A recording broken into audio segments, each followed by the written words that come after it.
Ladies and gentlemen, it's time to start second last presentation here, and it's a great honor for me to present to you Sebastian Olsson from Truesec.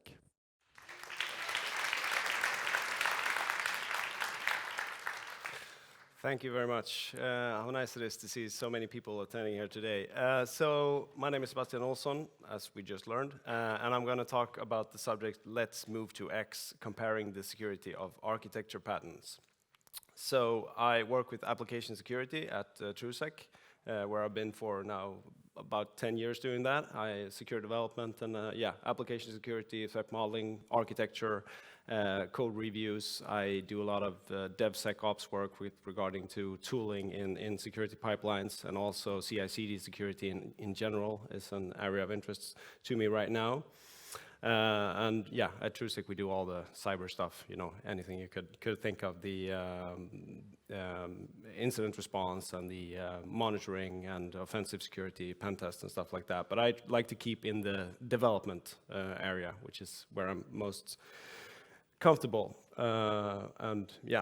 Let's move on. So what's this presentation? So the point here is not to have like a competition or a death match among different architectures. That's not really how it works.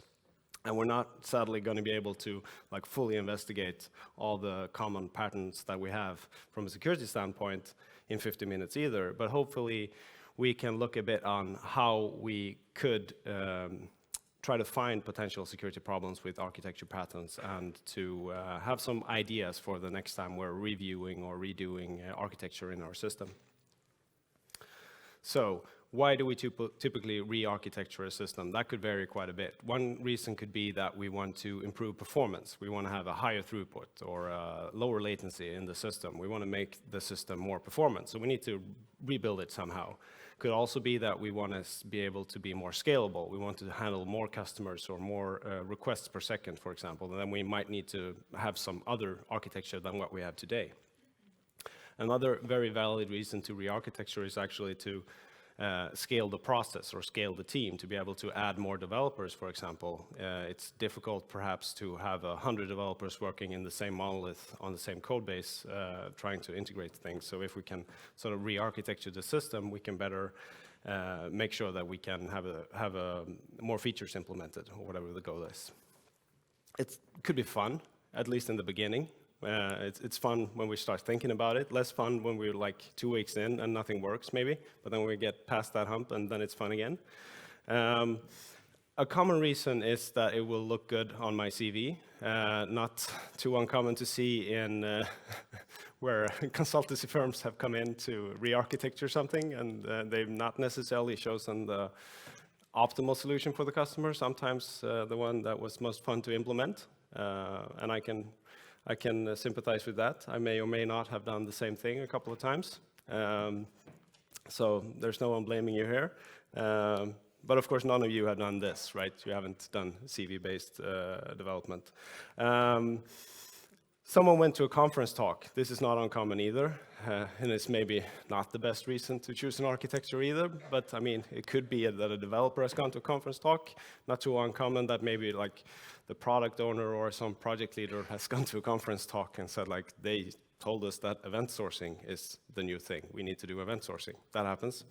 So there are many potential reasons why we would re-architecture a system. Some good, some less good. So why should we care about security when we're re-architecturing, or when we're doing anything really? Well, hopefully we care about the privacy of our users and our users' data. So we have like an altruistic idea of making sure that we protect our users. Hopefully that's the case. More likely, we don't want to lose money, right? So we don't want to have financial risk of having a breach that might cost us money, for example, in fines for GDPR. It could also be that we want to have new business, or we want to keep business. We need to do this and this thing to have a SOC 2 compliance or ISO 27K compliance, because otherwise we'll lose our customers. Or if we do it, we can say that we have military-grade security on our webpage, and then more people will buy our stuff. So that might also be a reason that we want to do security. So how do we achieve that? Well, we try to reduce software risk. So what's software risk? we could model it, there are many ways to model risk, but one way is to model it as the probability of a bad thing happening multiplied by the negative effect if it happens. And the reason I bring that up is I think it's interesting to reason about, because we could then lower the risk by either modifying the probability of a bad thing happening or by modifying the negative effect of the bad thing happening, which could be useful when we try to look at the overall risk of a thing that we're doing. So how do we reduce software risk? Well, we want to avoid having our system breached or hacked. That's number one, that's nice. But then we have all this assume breach and everything, and we want to say that we don't want to get hacked, but if we get hacked, we want to make sure that the negative impact is as low as possible. So those are the two things that we mainly want to look at. So how do we avoid a breach? We implement strong countermeasures and maybe our external shell of security measures. But we also need to make sure that if something happens, we can take care of that also. So we want to have layered protections, defense in depth, in case something happens. So just general good stuff that will make the risk lower. That's one part, but we also need to be able to react and monitor our application so that if we see that we have an intrusion, we're able to stop them before they can escalate privilege in the application. Because what the attacker wants to do if they have some low-level access is to escalate their privilege to a higher level access. And if we've made it difficult for them to move laterally in the system or just within the same system, then we might be able to find that they're doing something bad and kick them out or isolate the system before it becomes worse. But seriously, how do we do this? Because it feels like I'm almost saying the same thing, right? So we want to provide a secure base design for our application or for our service. So we want to make it easy for our developers to build on that. We want to have good patterns that they can reuse, and we want to have what's called guardrails, which are things that make sure that it's not possible, without doing something really maliciously, it's not possible to move away from the secure way of doing a thing. Maybe if we implement, for example, controls in our CI/CD systems to make sure that we can't enable certain things in our infrastructure, for example, then we can enforce guardrails to make sure that no one steps out of line. But in addition to guardrails, we could create what's called then golden paths, where we provide a really good solution that's sort of secure that our developers can work with, so they don't have to implement how to authenticate the remote system when they're doing a REST call, for example. Someone will provide a golden path, a prepared solution for this problem. One example I like to bring up often is XML parsing in Java, which is one of the more problematic and silly things you could do, because it's so inherently difficult to do securely, and most parsers are not secure by default. So that's a typical way where you want to have a pattern or a golden path that is as locked down as possible, and then you need to explicitly unlock features if you want to go into the danger zone. But we want to make the system observable so that we can actually react if something happens. So we try to implement different mitigations to protect ourselves, both specific mitigations to our solution and also just following best practice and generally good stuff. Typically, we rely on vendors, maybe a platform. We say, if we do a normal Kubernetes setup, we expect it to be somewhat secure, for example. We might work through the Kubernetes security checklist to figure out some normal stuff that we should avoid or that we should do. And hopefully we're also testing the application from a security standpoint, maybe doing a penetration test or something, or just security testing of the application to make sure that we're sort of in line with our expectations of how things should work. Because even if we design a fantastic architecture, it doesn't matter much if it's implemented wrong, right? We need to make sure that the thing that we modeled actually is somewhat close to reality as well. And the last part, well, the second to last part is hoping and praying, and that's also important in making sure that nothing bad happens. But we also need threat modeling. So threat modeling is when we try to look at the system and the potential threats to it and try to figure out what types of mitigations we need. So threat modeling can be done in many different ways. In general, it's about drawing out the system is the basic thing. We draw out the system and look at the interactions, and from that we try to figure out what the threats to the system might be. And this is fun. When I go into a customer assignment, we might sometimes get like an architecture sketch or something to begin with, and then we sort of throw that away and start drawing, because I don't think I've ever been in a situation where the architectural sketch that is available is even close to reality, because a lot of things have changed, and I've definitely done the same thing when I've developed. I don't know, how many here could say with confidence that they have an up-to-date and realistic architecture sketch of their current system? Yeah, it's 3 people, maybe. Yeah, something like that. And again, I'm not blaming anyone. I'm in the same situation, but that's why it could be a good idea to have that. But then we just start drawing it out, because we figure out, oh, like there's 7 other systems as well, and then we have the admin over there, and we have that over there. So we shouldn't just rely on the old sketch. But we draw it out, we try to identify threats to the system, we try to look for mitigations to threats if they are applicable, and if a threat is applicable, then it's a vulnerability. So if it's applicable, we try to find a mitigation to the threat, and then look to see if that mitigation sort of fixes the vulnerability well enough, or if we have too much residual risk yet, and then we need to add more mitigations. And then we implement and verify and repeat forever.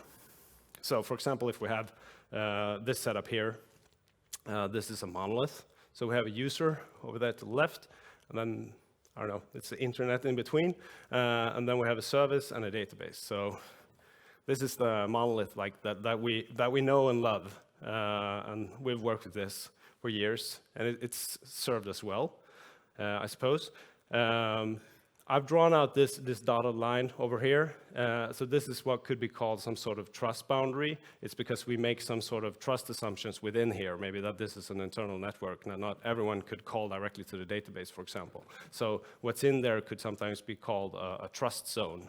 But trust boundaries are interesting because if we start looking at them, we could try to like find what types of implicit or explicit trust requirements we have, or assumptions we have. For example, we have the assumption that no one can call the database because it's in our DMZ over here.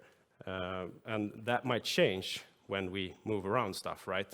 So we have these interactions. We have the interaction from the user to the service, and from the service to the database. That's pretty simple. Nothing else really. This is some sort of cool CRUD application from the 90s perhaps. But we have 2 interactions that we can threat model here. And we can threat model in processes or on the function level or what we want to do. We can just have sometimes the threat modeling is just asking yourself, are there any security implications to what we're doing? But this is one way to do it. So if we change the implementation, for example, if we add a load balancer and want to have 2 instances of the same service instead because we want to have a higher throughput, then we suddenly changed our trust assumptions a bit, right? Because now the user is calling the load balancer, which is maybe managing TLS and authentication, authentication of the service, for example, and then the load balancer calls out to these services. But if we have another service, for example, how do we verify that the call was really from the load balancer, not from something else in the network, for example? So we might need to, or think about introducing authentication between the load balancer and the service, or we choose not to. Those are 2 alternatives. But anyway, you'll notice that the trust boundaries and trust zones changed here a bit, because the load balancer might be somewhere else outside, and the same assumptions may not apply.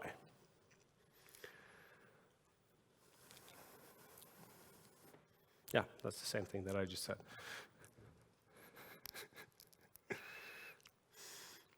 So we try to find threats to a system. There are many ways to do it, like I said.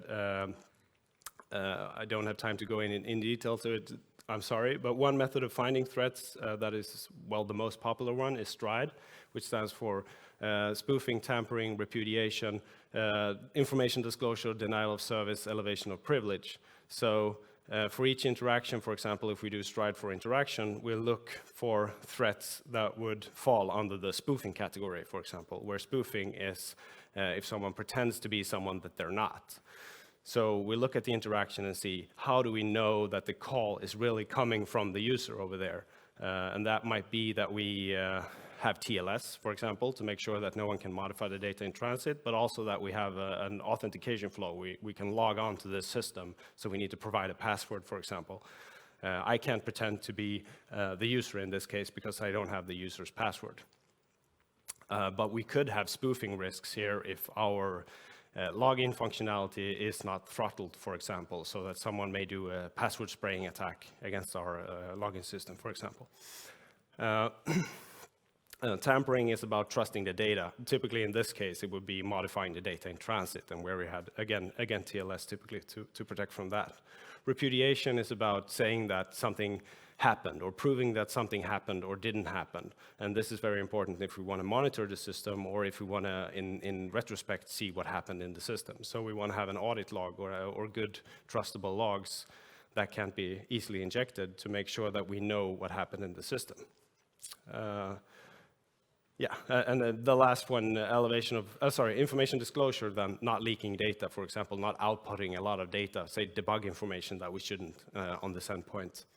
Denial of service is staying alive, being available. Most obvious one, I suppose. So in a denial of service, I would deny some other user access to the service, for example, by sending massive amounts of data. And elevation of privilege is, like I mentioned, the thing that you want to do if you're a threat actor. You want to gain more access. You get some access, but you want more. You're never happy with what you have, I suppose. So as a threat actor, then you want to get higher privilege. And a typical thing in this case, we want to make sure that we've authorized the call to the data point. So say that we need to authorize that if a logged in user tries to access a resource, that resource has to be owned by that user. I can't access someone else's resources.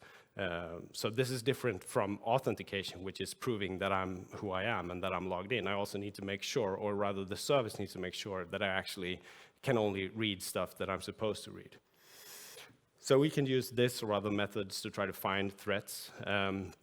Another way would be to use, for example, MITRE ATT&CK, which describes more how different threat actors would chain exploits or chain methods in order to achieve different goals. Or we could use other mnemonics if we don't like Stride, for example. And eventually we'll build up some sort of threat catalog, implicit or explicit, or we'll find them on the internet or whatever. Those are like good ideas that we can reuse when we see the same type of architecture. Who here has tried out doing threat modeling in some semi-formal form? Yeah, it's a lot of people. So, I mean, yeah, maybe a fourth or so. Did you like it? No? Okay. Yeah. I kind of like it, but I see where you're coming from. It can be super boring, or it can be fantastic. So it depends a lot on how you're doing it, and that's why I wouldn't say that you shouldn't typically just go in and do stride per interaction on everything in your system, and then just try to create a billion lines long threat list of potential stuff. That's not very productive. So I would probably start more tabletop-like and try to look at the interactions and talk about what we're trying to do, what are we trying to achieve here in this connection or with this service, and then try to look at how could we possibly abuse it. So how could we test the limits of this functionality? And it's really useful, and I would say that the more detailed threat modeling sessions is something that you do maybe every once in a while, whereas the most important threat modeling is the thing that you do potentially when you create an issue or when you discuss a feature and you see talk about, is there any security implications, and if the answer is maybe, then the next question is, can you figure them out, or do you need help? And then hopefully there's someone you can ask. So the monolith has a very simple design, which is nice. I like that, not too complex. It's easy to threat model in the sense that we don't have very many interactions, but also we don't see too much because it's sort of hidden behind the monolith in a sense. we can potentially have a pretty small attack surface in the monolith because everything is tightly coupled, right? So we can define what the external interfaces are down on a very, very explicit level because we always update the whole application. So we can just say that we want to expose this interface to the internet. We don't have to have the like 15 different versions to manage or to have the dynamic, loosely coupled REST API exposed. We can be pretty exact with what we expose to the internet. On the other hand, if something happens, it's terrible. So if we have a remote code execution where someone gets access to the node, or if we have a denial of service attack, all hope is lost, pretty much, because we have everything in the same trust zone. So there's no segmentation or isolation here typically. We might be able to sandbox some stuff, but probably not. So we end up in a situation where if a threat actor gets access to remote code execution in the system from a silly feature that we added that we didn't want to add, but someone wanted it, so we did it last minute, and then there was a problem with it, then that will make us lose everything else. So everything is dependent on everything security-wise, the same way as in other ways. So that means that with the monolith, we should sort of security-wise, we reach a limit at some point where we got to say, like, we can't add more features because we're adding too much risk every time we're adding features because it's all dependent on each other. So that's bad. What usually happens is that eventually we've sort of let the monolith grow up. We have some features there. We start using some external services, maybe some SaaS service or in this case, file uploads in a bucket somewhere, which could be good because handling file uploads in your server is not easy. So one mitigation we use here is that we use a third-party security function, in this case, an identity provider. So we recognize that if something bad happens in our monolith, we might leak all our password hashes, for example. So a solution we might use here without breaking up the service too much is to use a trusted third party instead. So we're sort of like outsourcing the risk and hoping that, yeah, they're doing their job. And it's perhaps easier for them to implement all the necessary security functions for a login than it is for every site to do it, even if you have templates or examples to work with. So, and when we add these third-party services, we often add a lot of persistent secrets to the system as well. And that can also be a secret that used for admin access, for example. But here we have a payment system to the right with the euro symbol there that might be using a persistent secret to some system. We have a persistent secret, in this case, to access an AWS bucket, maybe, an AWS key. And like I mentioned, if we lose something in a monolith, we lose everything. So we typically have a lot of high privilege tokens available in the same system. So again, if something bad happens, including just outputting the environment variables maybe, we might lose our AWS key to our S3 bucket, which could be a bad time.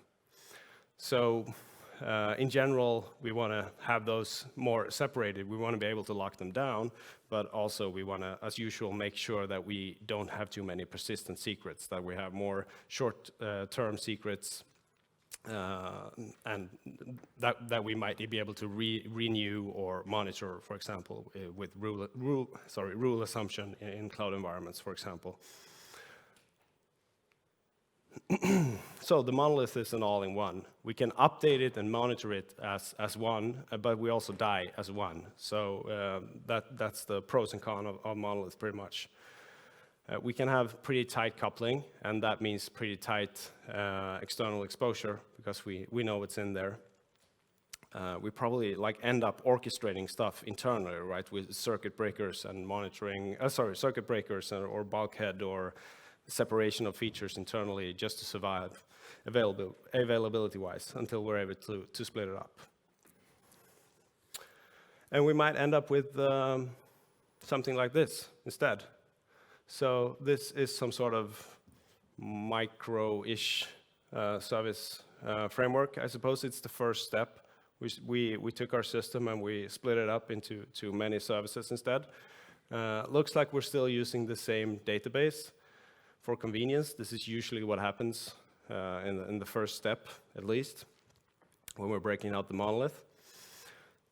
So, but we have the same external services, etc. We just we're calling the different microservices from an API gateway that routes based on paths, for example.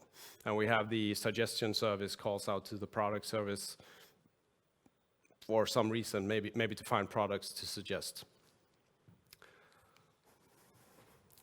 So what we usually see when we look at a migration to a microservice pattern is that we don't have any service authentication.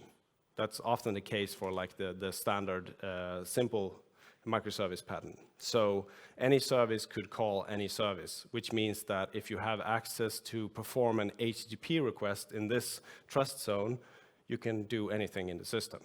So if you breach any of these services, then you can just issue an HTTP request to, I don't know, the payment service to say, issue a chargeback to me.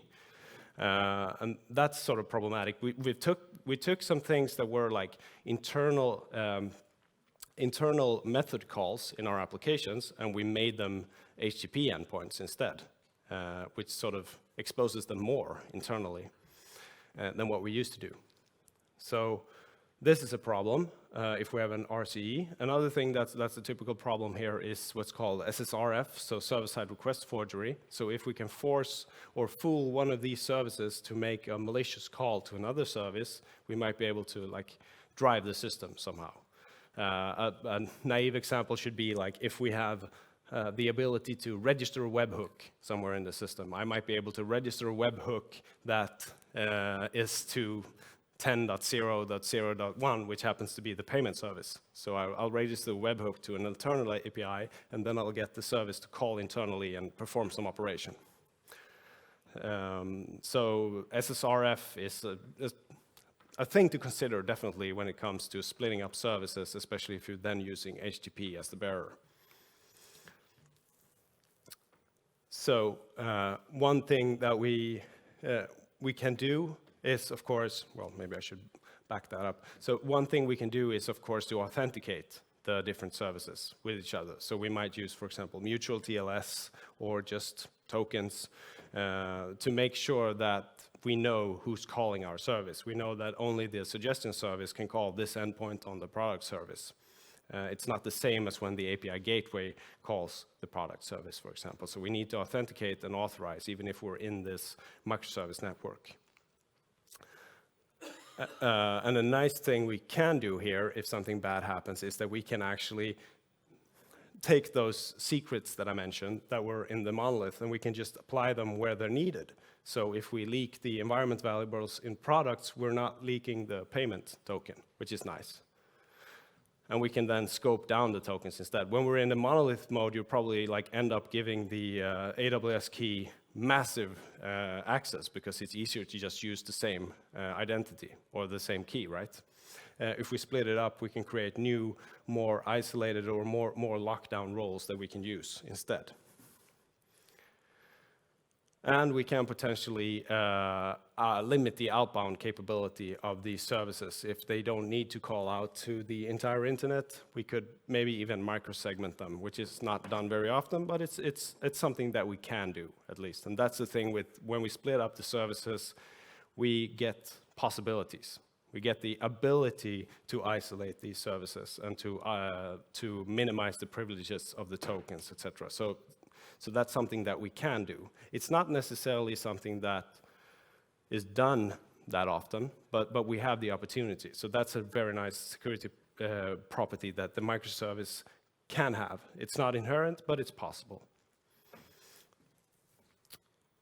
We often have, in the first step, like I mentioned, share database credentials still before we've moved that away. So again, if we have a SQL injection in any of these services, we'd be looking at leaking all the data. So obviously, for this and other reasons, we want to make sure that the data is authorized. That could be that the data is local to the service, or that we have separate database users even, or authorization levels in the database, which I think is probably criminally underutilized, just having different database users and different grants. Oftentimes it's just one database user that has all the power.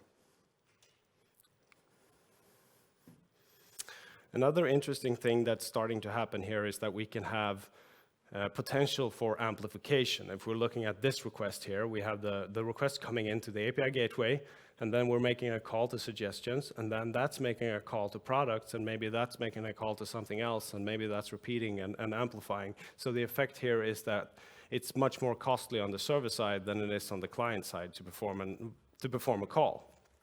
And potentially we could end up in situations where we can have an amplification effect where it's a denial of service problem. So if I click around on the site, I might notice that one or two of the calls are taking slightly more time than the others. Then I might try to send more of those, because it could be that there's something complex happening on the back end, including just a lot of requests being processed internally. So the microservice network has a lot of opportunities. It can be isolated. Like I said, we can segment the keys and networks. And another interesting thing that we can do is that we can do behavioral analysis on the microservice better. So what does that mean? Like, we have these nice audit logs, right, and the request logs, etc. The microservice is more defined in its scope. It's more defined in its behavior, which means that it's easier to see if there are anomalous behavior. So we can look at something weird happening. If the microservice starts doing something that it doesn't usually do, that's easier to see if the component is smaller. And it also means that we can lock down the sort of container of the component harder as well. We might be able to disable features on the virtual machine or in the container in a way that we can't if we need to support a billion different features. So obviously, in the naive perspective, the administration situation is much harder. But if we have some sort of orchestration platform, or if we have infrastructure as code, it suddenly is not a big problem anymore. So something that usually happens then is that we want to introduce events to this. We want to have a queue or an event bus or a topic or whatever, and we just want to post that someone made a suggestion. Someone added a product, and then the suggestion engine can listen to that and start seeing if we should suggest things or whatever. I don't know e-commerce good enough, but something like that. So we want to have the loose coupling. That's like the dream. Well, it's a lot of people's dreams. But we want to have loose coupling, so we don't want to set up like that the suggestion service needs to call into the product service. Instead, we want to be able to just push out events, and then someone will listen, and everyone will be happy. Well, the problem is then again, if we look at these interactions, how do we think about the confidentiality and integrity of the data? Because if everyone can read the queue, then anyone with access to the queue has access to any data, right? And this can be pretty sensitive stuff that we're now posting on the same message board for everyone to read. So if someone gains access to the queue or the event source, they can get access to pretty much what's going to be in the database. So that's almost like reading out the database. So if we can start listening to things, we might be able to steal important information.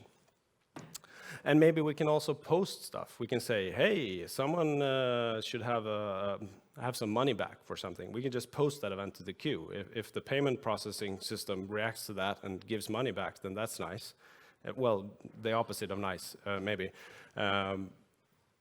So we need to be able to know that the one who posted the message is someone who's allowed to post that type of message. So the difference here is that in the previous example, we talked about authorizing and authenticating the caller, right? But in this case, we're thinking more of data. So we want to model our authorization network on who should have access to the data. So we say, like, the product service is allowed to read data about suggestion. It doesn't know that there is a suggestion service. It doesn't have to know that there's a suggestion service, but the suggestion service has access to posting things on that topic. So you can model it more around what type of data you're allowed to read or write, as opposed to who can talk to whom. But you still probably need to do it. Again, that depends on what type of risk you associate with it, but it's one of the first questions when someone has implemented this type of pattern is like, how do you know that you can trust the data? well, we hope that we can do it, is usually the answer. And maybe that's good enough. Sometimes it's not. So we need to consider that. It seems like every time I re-architecture this system, I lose my authorization. And that's probably pretty much what happens. So anyone can write any message is the typical first solution here. And we might want to split the topics that people can read or write to, and even sign or encrypt data. Sometimes I've recommended if we have sensitive data in a message, we might want to split it up into two messages, where one is the light one and one is the heavier one, but otherwise it could be that we encrypt parts of the message, for example. So loose coupling can't mean no authorization. It means that we need to authorize the data, perhaps, more than who sent it.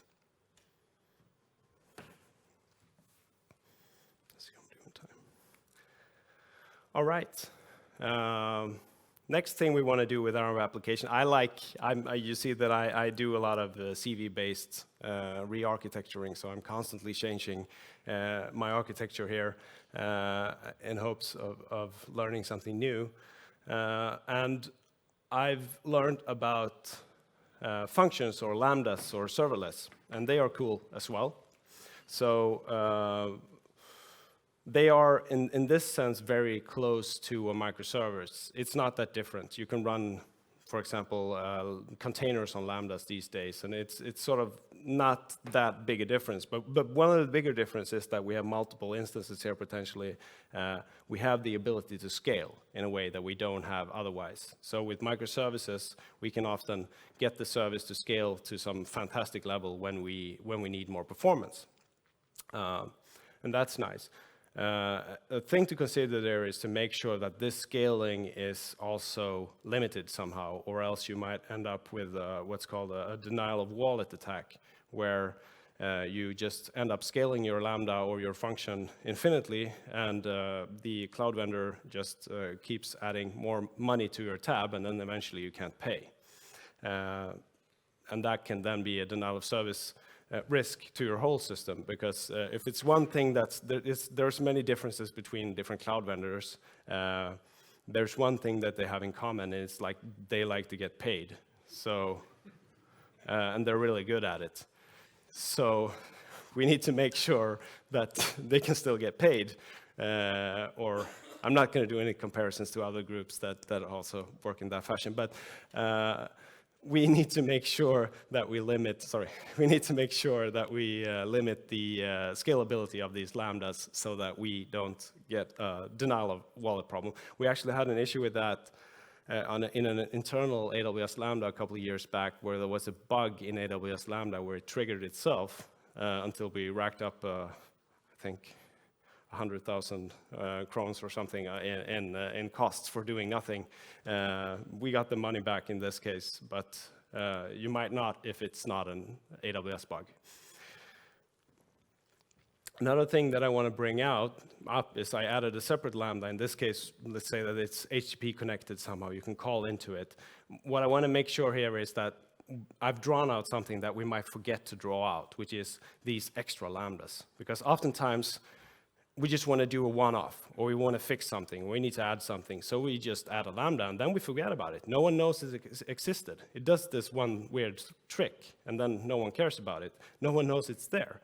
So we actually need to know that it's there. So we need to do an inventory or make sure that we know which Lambdas we have in our system, because otherwise we might have something exposed here that we don't want to have exposed. And that's sort of interesting from a threat actor perspective, because the Lambda typically can be a very interesting beachhead or an entry point into a system, because it's not as known, it's not as monitored, and it typically has access to some cloud resources. So if you want to get in somewhere and just look around and try to escalate your privilege, finding the odd Lambda could be a good idea. Not that any of you would do that, but I mean, you might want to know that others might. So we need to draw them as well. They're not just free microservices that we can forget about, sadly. So very similar to the microservice example. All right, we should, they're easy to scale out, and that could still lead to a denial of service of your credit card. But the most important thing is don't forget that they're there. They're so convenient that it's easy to do that. So I have 9 minutes, 5 minutes, well, 5 minutes to just cover, yeah, sure, Kubernetes, sure. So, yeah, I'm not going to cover it, though, so don't worry. So this is one way that's obviously incorrect. So no matter how you draw out Kubernetes, you're going to do it wrong. But this is one way of doing it wrong. So in this case, we have some sort of ingress. We have 2 nodes, and we have a bunch of pods instead, and we have the API server on something that we call a master here. They're calling out to an image repository for container images, and they maybe connect to some buckets or whatever. And who could guess what the first problem is when we changed our architecture? That's right. We probably miss service authentication and authorization. So even if we have what the cool kids are using, we still need to make sure that we authorize our calls. Well, authenticate the caller and authorize the calls, right? So the nice thing is with Kubernetes, maybe you can have a layer of mutual TLS, for example, that helps you get that started, but you still need to do it. And you still need to make sure that you limit which pods can call which, etc. In the same way, you sort of perform the same actions in a different way, I would say, than previously, but it's the same as for the microservice network. One thing that's new, though, is that we have this node thing. So we run multiple applications on the same computer, on the same machine, same virtual machine. We didn't do that previously. Now we are. We're running in the same container runtime, which means that if we can break out of the container runtime, we're on the node. And if we're on the node, then we might be able to break into the other pods. So we need to protect from that, because a container breakout could lead to escalation, which was the thing that the bad people wanted. So we need to make sure that we've configured our pods and containers to not allow trivial breakout. For example, you can set nowadays the pod security standards level on an admission controller to make sure that you're not having obvious container breakout possibilities. So you can say that we want to have like the standard protections. We don't want to allow privilege escalation, because otherwise we might be able to escalate privilege and take over stuff. The other thing we can do, obviously, is to try to isolate pods to different nodes, or isolate namespaces to different nodes, for example, to make sure that if the breakout happens, it's not as bad. And yeah, we should limit the access to the API service, but let's move on. One thing that's very interesting if we're talking about container infrastructure, and especially in Kubernetes, is that it's very tempting to make it immutable, right? So if we use infrastructure as code, which we do if we use Kubernetes, because Kubernetes is infrastructure as code or platforms as code or whatever you want to call it, if we use that, we can have immutable infrastructure more easily. So we make sure that our containers are immutable. You can't write to disk, for example, to drop malware, or you can't persist in the container in order to continue your privilege escalation, etc. So immutability is a really, really attractive property of a container, and we can sort of easily implement that in this case. And we can also add an emission controller then to make sure that we can only deploy things that follow our standard. And this makes it way more difficult for the threat actor if they have some sort of foothold to continue and move on in the system. I want to quickly mention that usually there's also a lot of secrets in the image repository, both from code, but also from layers from where you're building the container. There might be some environment variables to some AWS keys, may or may not be pretty common. So make sure to not have the image repository contain so much confidential data. That sort of solves the confidentiality problem mostly for the image repository connection. So we have almost infinite possibilities with Kubernetes because we can configure it so very much. But we need to isolate it as usual. But we can also misconfigure it if we feel like it or if we don't feel like it, but it's easy to do. But it brings fantastic possibilities for a security team or for a platform team because we can have, for example, admission controllers, and we can sort of enforce some of our guardrails as well as our golden paths to help our developers, which is us, develop more securely. So that's nice, and we can also, 5 minutes. We can also have a lot of logging possibilities if we want to do our intrusion detection or if we want to monitor the behavior of the system. We could add, for example, runtime application security to the containers to make sure that we can see if certain syscalls are made, for example. So we have a lot of possibilities, but we also have a lot of possibilities to mess things up, I suppose. And simplicity was one of the things that we thought was really good, like limited complexity. So we want to reduce the attack surface. We don't want to have these long-lived secrets. We want to reduce the privileged administration. I mentioned infrastructure as code. Instead of going in and upgrading stuff, we want to have a secure and clear path for deploying the application instead of people doing it manually. We dream of zero trust. So we want to verify the context in all calls, and we want to authorize the data access. At least we want to do some of it. We need to authorize stuff, right? I think I've made that pretty clear that I think so.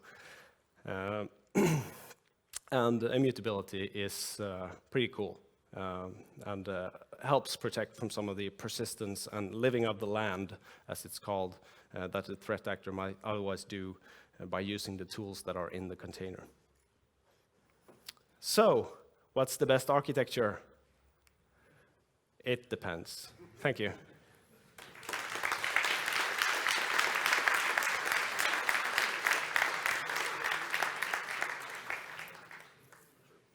Do we have any questions?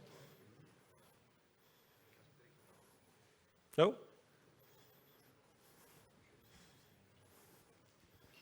Perfect. Then it's time for a coffee break.